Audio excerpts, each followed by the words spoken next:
ಇವತ್ತಿನ ವಿಡಿಯೋದಲ್ಲಿ ನಾನು ತುಂಬ ಕೊಳಕಾಗಿರೋ ಕುಕ್ಕರ್ನ ಯಾವ ರೀತಿ ಸುಲಭದಲ್ಲಿ ಕ್ಲೀನ್ ಮಾಡಬಹುದು ಅನ್ನೋದನ್ನು ಹೇಳ್ತಾ ಇದ್ದೀನಿ, ಮನೆಯಲ್ಲೇ ಇರೋ ಇಂಗ್ರೀಡಿಯೆಂಟ್ಸ್ನ ಯೂಸ್ ಮಾಡಿಕೊಂಡು. ಈ ವಿಡಿಯೋನ ಪೂರ್ತಿಯಾಗಿ ನೋಡಿ. ಹಾಗೆ ನೀವು ಯಾರಾದರೂ ಇನ್ನೂ ಮನೆಮದ್ದು ಯೂಟ್ಯೂಬ್ ಚಾನಲ್ನ ಸಬ್ಸ್ಕ್ರೈಬ್ ಮಾಡಿಲ್ಲ ಅಂದರೆ ಪ್ಲೀಸ್ ಸಬ್ಸ್ಕ್ರೈಬ್ ಮಾಡಿ, ಹಾಗೆ ಪಕ್ಕದಲ್ಲಿರುವ ಬೆಲ್ ಐಕಾನ್ನ ಕ್ಲಿಕ್ ಮಾಡಿ. ನೋಡಿ, ಈ ಕುಕ್ಕರ್ ಎಷ್ಟು ಗಲೀಜಾಗಿದೆ ಅಂತ. ಹೊರಗಡೆ ಎಲ್ಲ ನಾವು ಇಟ್ಟಾಗ ಎಣ್ಣೆ ಪಸೆದಾಗುತ್ತೆ, ಏನೇನೋದಾಗುತ್ತೆ. ಪ್ರತಿದಿನ ನಾವು ಗಡಿಬಿಡಿಯಲ್ಲಿ ಕ್ಲೀನ್ ಮಾಡ್ತೀವಿ, ಆವಾಗ ಅದು ಕ್ಲೀನಾಗಿ ಹೋಗಲ್ಲ. ಸೊ ಸುಲಭದಲ್ಲಿ ಅದನ್ನ ಹೇಗೆ ಕ್ಲೀನ್ ಮಾಡೋದು ಅನ್ನೋದನ್ನು ಹೇಳ್ತಾ ಇದ್ದೀನಿ. ಈ ಸ್ಟಿಕ್ಕರ್ ಎಲ್ಲ ಯಾವ ಥರ ರಿಮೂವ್ ಮಾಡಬಹುದು ಅನ್ನೋದನ್ನು ಕೂಡ ಹೇಳ್ತೀನಿ. ಇವಾಗ ಇದಕ್ಕೆ ಫಸ್ಟಿಗೆ ನಾವು ಒಂದು ಸೊಲ್ಯೂಷನ್ ರೆಡಿ ಮಾಡ್ಕೊಳ್ಬೇಕು. ಇದಕ್ಕೆ ನಾನು ಫಸ್ಟಿಗೆ ಡಿಶ್ ವಾಶ್ ಜೆಲ್ ಹಾಕ್ತಾ ಇದ್ದೀನಿ. ಒಂದು 3 ರಿಂದ 4 ಸ್ಪೂನ್ ಆಗುವಷ್ಟು ಡಿಶ್ ವಾಶ್ ಜೆಲ್ ತೊಗೊಳ್ಳಿ.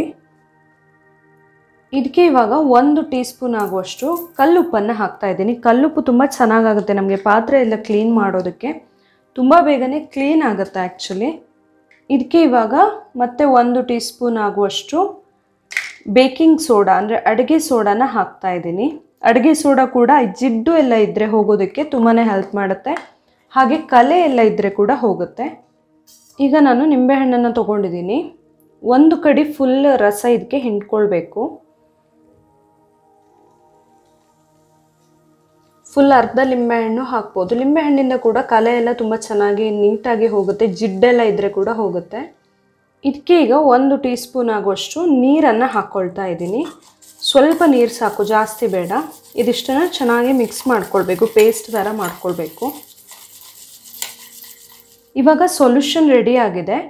ನಾವು ಹಿಂಡಿ ಇಟ್ಕೊಂಡಿರುವಂತಹ ಲಿಂಬೆಹಣ್ಣಿನ ಸಿಪ್ಪೆ ಇದೆಯಲ್ಲ, ಅದನ್ನು ಕೂಡ ಇಟ್ಕೊಂಡಿರಬೇಕು. ಅದನ್ನು ಈ ಸೊಲ್ಯೂಷನಲ್ಲಿ ಅದ್ಬಿಟ್ಟು ಚೆನ್ನಾಗಿ ರಬ್ ಮಾಡಬೇಕು. ಫುಲ್ ಕುಕ್ಕರಲ್ಲಿ ಎಲ್ಲೆಲ್ಲ ಕಲೆ ಇದೆ ಎಲ್ಲ ಕಡೆ. ನೀವು ಒಳಗಡೆನೂ ಕೂಡ ಇದೇ ಥರ ರಬ್ ಮಾಡಬಹುದು. ಇದರಿಂದಾಗಿ ನಿಧಾನಕ್ಕೆ ಈ ಥರ ಒಂದು 5 ನಿಮಿಷ ಇಡೀ ಕುಕ್ಕರ್ಗೆ ಮಾಡಬೇಕು.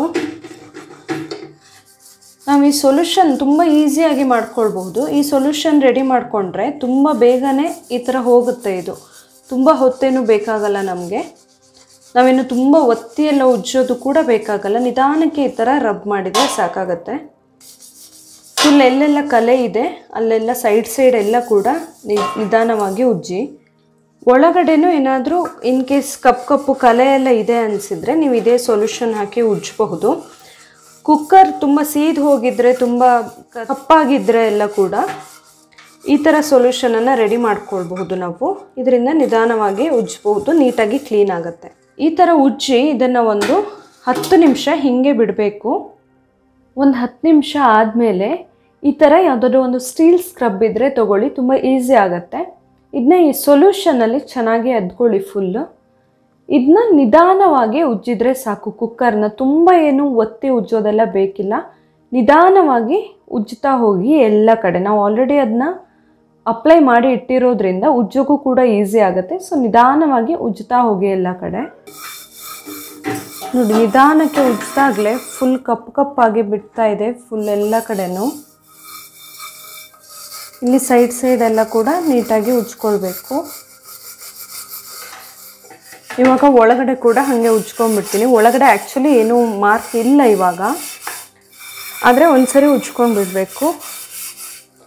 ಇವಾಗ ಇದು ಫುಲ್ ತಿಕ್ಕಿ ಆಗಿದೆ. ಇದನ್ನ ಒಂದ್ಸರಿ ನೀರಲ್ಲಿ ತೊಳ್ಕೊಂಬಿಟ್ಟು ತೋರಿಸ್ತೀನಿ. ಈಗ ನೋಡಿ ಎಷ್ಟು ಡಿಫ್ರೆನ್ಸ್ ಗೊತ್ತಾಗ್ತಿದೆ ನಮಗೆ. ಅಲ್ಲಲ್ಲಿ ಸ್ವಲ್ಪ ಉಳ್ಕೊಂಡಿದ್ರೆ ಇನ್ನೊಂದು ಸರಿ ಮತ್ತೆ ಎಲ್ಲೆಲ್ಲಿ ಉಳ್ಕೊಂಡಿದೆ ನೋಡಿಕೊಂಡು ಅಲ್ಲೆಲ್ಲ ಉಜ್ಜಿದ್ರೆ ಆಯಿತು. ಈ ಸ್ಟಿಕ್ಕರ್ ಕೂಡ ಹೋಗುತ್ತೆ ನೋಡಿ. ಅದೇ ನಾವು ಸೊಲ್ಯೂಷನ್ ಎಲ್ಲ ರೆಡಿ ಮಾಡ್ಕೊಂಡಿರೋದ್ರಲ್ಲೇ ಸ್ಟಿಕ್ಕರ್ ಕೂಡ ಈಸಿಯಾಗಿ ಹೋಗುತ್ತೆ. ತಳದಲ್ಲಿ ಕೂಡ ಎಷ್ಟು ಡಿಫ್ರೆನ್ಸ್ ಗೊತ್ತಾಗ್ತಾ ಇದೆ. ಸೊ ಸ್ವಲ್ಪ ಉಳ್ಕೊಂಡಿರೋದನ್ನ ಇನ್ನೊಂದು ಸರಿ ನೀಟಾಗಿ ನೋಡಿಕೊಂಡು ಎಲ್ಲೆಲ್ಲಿದೆ ಅಂತ ನೋಡಿ ಉಜ್ಕೊಂಡ್ರೆ ಕ್ಲೀನ್ ಆಗುತ್ತೆ.